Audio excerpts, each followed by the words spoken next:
నమస్కారం రాము గారు. నమస్కారం. ఈరోజు మనతో పాటు ఉన్న వ్యక్తి వాడాడ రాము గారు. ఈయన గత 16 సంవత్సరాలుగా టీడీపీ పార్టీని నమ్ముకుంటూ టీడీపీ పార్టీ కోసం పనిచేస్తూ ఎన్నో సేవా కార్యక్రమాలు చేస్తున్నారు. అలాంటి వ్యక్తి పార్వతీపురం నియోజకవర్గానికి టీడీపీ తరపున పోటీ చేసేందుకు బేబీ నాయన్ గారు, ద్వారపురెడ్డి జగదీష్ గారి ద్వారా టికెట్ కోసం ముమ్మరంగా ప్రయత్నాలు చేస్తూనే ఉన్నారండి. ఈయన టికెట్ వస్తే ఎలా ఉంటుంది ఏంటి అన్నది ఇప్పుడు ఆయన మాటలోనే మనం తెలుసుకుందామండి. చెప్పండి రాము గారు. పార్వతీపురం నియోజకవర్గంలో బీసీ ఓటింగ్ శాతం అనేది ఎక్కువ. ఇక్కడ ఎవరైనా సరే అభ్యర్థిగా గెలవాలని అనుకుంటే కంపల్సరిగా బీసీ ఓటింగ్ అనేది కీలకం. ఇకపోతే ఎస్సీ రిజర్వ్డ్ కాబట్టి మా సామాజిక వర్గంగా చూస్తే సుమారుగా 47,000 ఓట్లు ఉన్నాయి. సో అందుకని గత 3 పర్యాయాలలో టీడీపీ ఒకసారి గెలిచింది, 2 సార్లు వైసీపీ గెలిచింది. సో దీన్ని బట్టి 2024 వరకు ఎన్నికల్లో తెలుగుదేశం పార్టీ నుంచి నాకు కానీ ఎమ్మెల్యేగా అవకాశం ఇస్తే మా నియోజకవర్గంలో ఉన్నటువంటి కొంతమంది పెద్దలు సపోర్ట్తో కానీ, అలాగే బొబ్బులి నియోజకవర్గంలో ఉన్నటువంటి పెద్దలు బేబీ నాని గారి సహకారంతో కానీ ఖచ్చితంగా గెలవగలము అని ఒక నమ్మకం అయితే నాలో కనబడుతుంది. సార్, మీ నియోజకవర్గం అంటే మీ పార్వతీపురం నియోజకవర్గాన్ని వచ్చేటప్పటికి టీడీపీ పార్టీ ఇప్పటికే బోలండి విజయచంద్ర గారిని పార్వతీపురం నియోజకవర్గానికి ఇన్ఛార్జిగా నియమించింది. అయినప్పటికీ కూడా మీరు కూడా టీడీపీ పార్టీని 16 సంవత్సరాలుగా నమ్ముకొని ఉన్నందువల్ల టీడీపీ పార్టీ వల్లే పోటీ చేస్తుంటే ఒకే పార్టీ తరపు నుంచి ఇద్దరు ఒకే నియోజకవర్గానికి పోటీ చేయడం వెనుక ఏమన్నా ప్రాబ్లం ఉందంటారా, లేదంటారా? మీరు ఒకసారి చెప్పండి సార్. యాక్చువల్లీ చెప్పాలంటే చంద్రబాబు నాయుడు గారు బొబ్బులి ఇదేం కర్మ ప్రోగ్రాంకి వచ్చినప్పుడు బాబు గారిని కలిసి క్షుణ్ణంగా మాట్లాడడం జరిగింది. ఏంటంటే, అయ్యా మేము ఇప్పుడున్న ఇన్ఛార్జ్ బొబ్బులి చిరంజీవి గారితో ప్రతి కార్యక్రమంలో మేము పాల్గొంటున్నాము.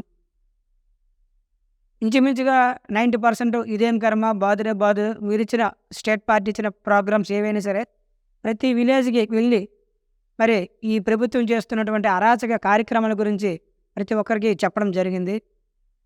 అలాగే మరి రాబోయే ఎన్నికల్లో యువతకి మీరు టికెట్ ఇస్తామని ప్రకటించినందుకు మీకు ప్రత్యేకంగా ధన్యవాదాలు తెలియజేసుకుంటూ, మరి రాబోయే రోజుల్లో నేను యువకుడిని, ఒకవేళ చిరంజీవి మాస్టర్కి కానీ ఇవ్వకపోతే 2024లో మరి నాకు అవకాశం ఇవ్వండిని ఆ రోజు బొబ్బులకోటలో శ్రీ బేబీ నాని గారి ద్వారా చంద్రబాబు నాయుడు గారికి అభ్యర్థించడం కూడా జరిగింది.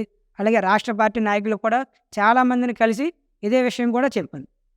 నాకు అవకాశం ఇవ్వండి, ఏదైనా సరే నేను చూసుకుంటాను, అన్ని విధాలుగా నేను పార్టీకి సపోర్ట్ చేస్తానని కూడా చెప్పడం జరిగింది.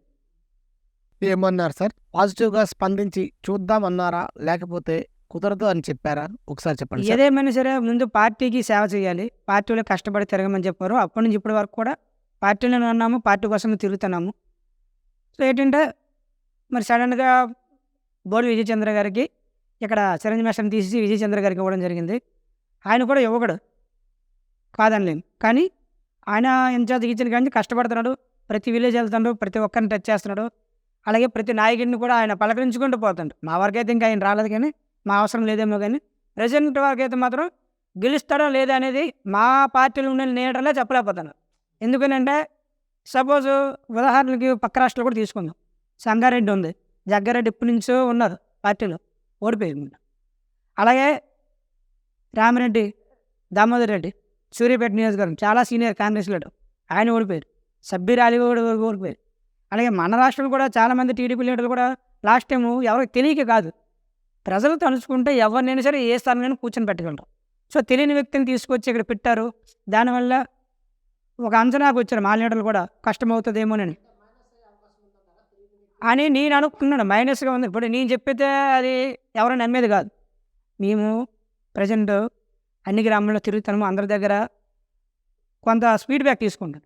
అందులో నాకు తెలిసింది ఏంటంటే, ఎలా గెలిచేస్తాడు నేను కాక మొన్న వచ్చాడు, ఎప్పటి నుంచో ఉన్నోళ్ళే గెలడానికి ఆస్తులు పోగొట్టుకుని తరతరాల నుంచి రాజకీయాలు ఉన్నోళ్ళైనా పుట్టుకుని మనం ఒకరోజు జరిగే ఎలక్షన్కి ఓడిపోతున్నారు. అన్ని సంవత్సరాలు చేసిన సేవ అంతా వృధా అయిపోతుంది. అలాంటిది నిన్నగాక మొన్న వచ్చేసి ఏదో జీన్ ప్యాంట్లు టైట్ షర్ట్లు వేసుకుని వచ్చేసినది మాత్రాన గెలిచిస్తారని మీరేం ఎలాగనుకుంటున్నారు? సరైన క్యాండిడేట్‌ని పెట్టుకోండి. ప్రజలు మద్దతు ఇస్తారనే భావన మాకు చాలామంది చెప్తున్నారు. బోరెల విజయచంద్ర గారు లోకల్ కాదు కాబట్టి గెలవడానికి ఆస్కారం లేదు అంటున్నారు. అదే లోకల్ పీపుల్ అంటే ఆ నియోజకవర్గ వ్యక్తి అయితే గెలిచేయడానికి అవకాశాలు ఉన్నాయని ప్రజా అభిప్రాయం అంటున్నారు. అంతే కదా సార్? జనరల్‌గా పార్పురం నియోజకవర్గాన్ని ఇప్పుడు వైసీపీ ఎమ్మెల్యే జోగారావు అన్నారు. జోగారావు తాలూకా అరాచకాలు జగన్మోహన్ రెడ్డి కూడా చేయలేదేమో. అన్ని అరాచకాలు చేశారు.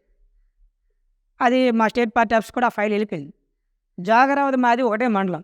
జోగారావు గారికి కరెక్ట్ మొగుడిని నేనే అని నేను అనుకుంటున్నాను. ఎందుకంటే మా ఊర్లో పంచాయతీ ఎన్నికల్లో నేను పోటీ చేసినప్పుడు కూడా జోగారావు మా ఊర్లోనే చాలా అరాచకాలు చేసిండు.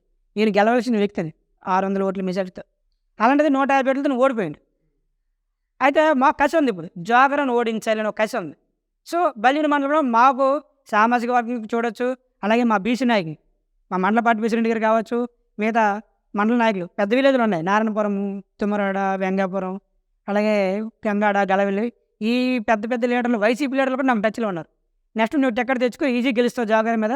జోగారావుకి నువ్వే కరెక్ట్ సరైన వ్యక్తివి నాకు చెప్పారు. అందుకు ఆయనకి నేనైతేనే కరెక్టే నేను భావిస్తున్నాను.